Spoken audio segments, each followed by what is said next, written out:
दूसरी बात, दूसरा ये है जी कि ये जो अपना ज़कात के बारे में है, जी ज़कात के बारे में कि आजकल आम जो सुबह सहरी में या इफ्तार में या वैसे लोग आते हैं मांगने के लिए, तो उसमें प्रॉब्लम क्या होती है कि पता नहीं चल पाता कि हम उनको ज़कात दें या ना दें।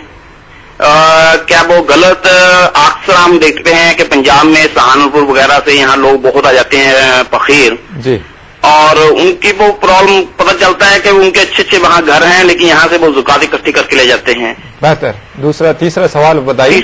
तीसरा सवाल ये है कि मैं पंजाबी यूनिवर्सिटी पटियाला में प्रिंसिपल इन्वेस्टिगेटर हूँ, इंडो पाक रिलेशंस के ऊपर साइकोलॉजी का स्टडी कर रहा हूँ जी, और ये है कि हमें जो है ये कुरान में हमें मदनी साहब थोड़ा सा ये एक्सप्लेन कर दें कि इस्लाम जो है वो इनके हमें आजकल हमारा इस्लामिक टेररिज्म के ऊपर बड़ा चल रहा है कि इस्लाम तो अमन का मजहब है, अमन की तबलीग करता है जी, लेकिन जैसे अक्सर हमें लोग वहां जब जाते हैं तो कोई इनके अच्छी नजर से नहीं देखते, हाँ जी, तो इसलिए थोड़ा सा ये बताएं कि इस्लाम जो है कितना मतलब अमन के लिए इन्होंने तबलीग की है। अच्छा जी, तो ये 3 मेरे क्वेश्चंस हैं सर, अगर आप इसको वजाहत के साथ मदनी साहब बहुत से। शुक्रिया, आपने कॉल किया लुधियाना से, हमें आपके सवाल का जवाब यकीनन दिया जाएगा।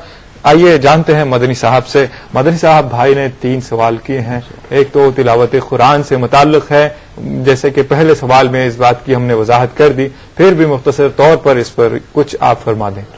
वालेकुम अस्सलाम वरहमतुल्लाहि वबरकातुहू।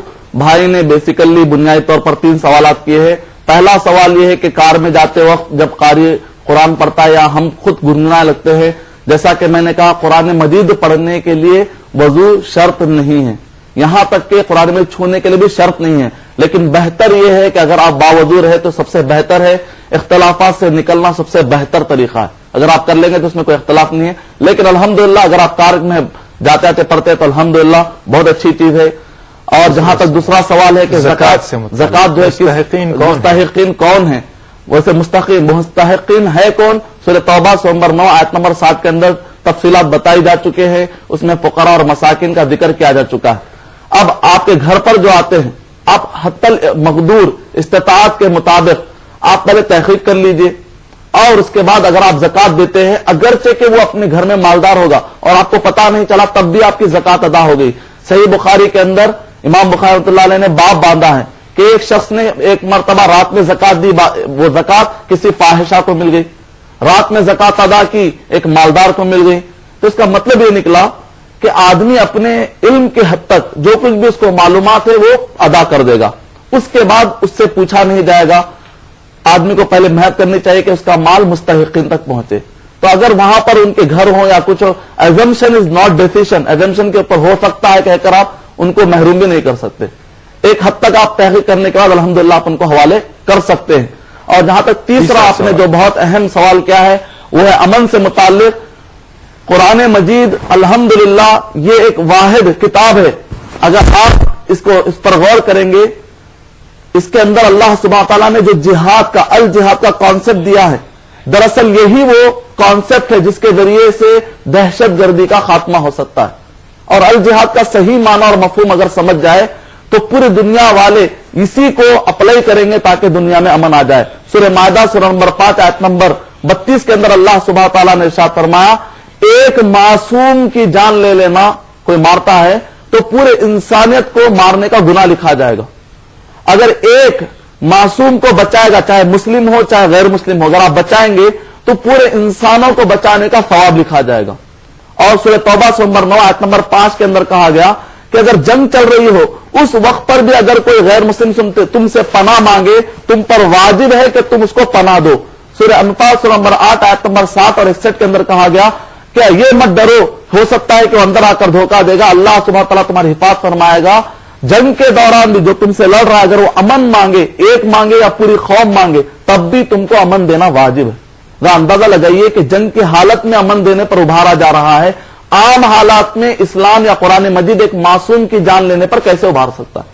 अगर अल जिहाद का कॉन्सेप्ट सही तौर पर समझ जाए तो पूरे गैर मुस्लिम मुसलमानों से लड़ झगड़ कर اس کانسیپٹ کو لیں گے اور دنیا سے دہشت گردی کا خاتمہ کریں گے اور امن قائم تبھی ہوگا. امید کہ آپ کا جواب مکمل ہوا. شکریہ مدنی صاحب. آئیے اور ایک SMS لیتے ہیں. حق دلے جان آسام سے لکھتے ہیں, is there any particular time where سجدہ تلاوت پروہیبیٹڈ؟ کیا سجدہ تلاوت کبھی روکا گیا ہے؟ اس سے کون سے اوقات میں, کون سے ممنوع اوقات میں سجدہ تلاوت روکا گیا ہے؟ وعلیکم السلام ورحمۃ اللہ وبرکاتہ. نبی اکرم صلی اللہ علیہ وسلم نے 3 اوقات بتایا کہ اس کے اندر حرام ہے کہ کوئی بھی آدمی سجدہ یا نفل نماز پڑھے. جیسے سورج طلوع ہوتے وقت اور سورج جب زوال کے قریب آ جائے, درمیانی آسمان پر آ جائے, اور اس وقت پر جبکہ درمیانی حالت پر آ جائے, یا اسی طریقے سے سورج جب غروب ہوتا ہو, ان اوقات میں. اور کہا کہ اور حدیث شریف کی روشنی میں مکروہ ہے 2 اوقات میں.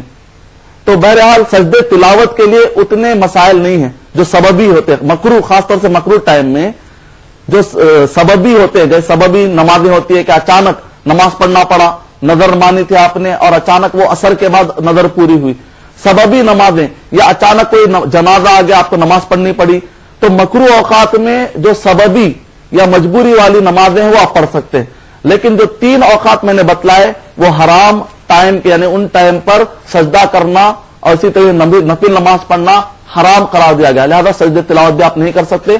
سجدہ تلاوت تھوڑا انتظار کرنے کا, ایک آدھا گھنٹہ گزرنے کا آپ کر سکتے ہیں. سجدہ تلاوت کو ٹالا جا سکتا ہے, اس میں کوئی حرج والی بات نہیں ہے. شکریہ مدنی صاحب. آئیے. ہلو جی ہلو محمد, ہلو جی اب بتائیے, آ رہی ہے آپ کی آواز؟ ہاں سر, میں کلیان سے بول رہا ہوں, محمد عمران.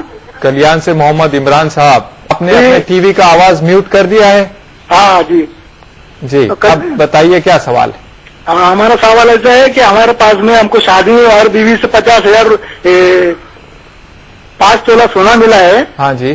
اور اتنا ہی کم سے کم چاندی 5 تولہ ہے آس پاس. اچھا جی. اور کم سے کم 50,000 روپے رکھے ہیں. جی. تو اس پہ کتنا زکات ہم کو واجب ہوگا؟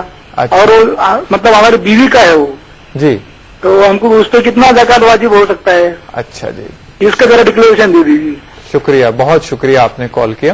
ٹھیک ٹھیک. مدنی صاحب سوال آپ نے سنا اور کہہ رہے تھے کہ 5 تولے سونا ہے اور چاندی بھی قریب اتنا ہی ہے اور 50,000 روپے وغیرہ بھی ہیں. تو اس پر جو نصاب بنتا ہے زکوٰۃ کا, جو عائد ہوتی ہے زکوٰۃ, اس سے متعلق بتائیں. وعلیکم السلام ورحمۃ اللہ وبرکاتہ. بھائی نے ابھی یہ سوال کیا ہے کہ بیوی کے پاس 5 تولے سونا ہے, 5 تولہ چاندی بھی ہے اور 50,000 روپے بھی رکھے ہوئے. ایسے وقت پر زکات بیوی پر پڑے گی. شوہر اگر مدد کرنا چاہے, اپنے پیسوں میں دینا چاہے تو بیوی کے علم میں لانے کے بعد دے سکتا ہے, لیکن اصل جو زکات پڑتی ہے وہ بیوی پر, جو جس کا مالک ہوگا اسی پر زکات پڑے گی.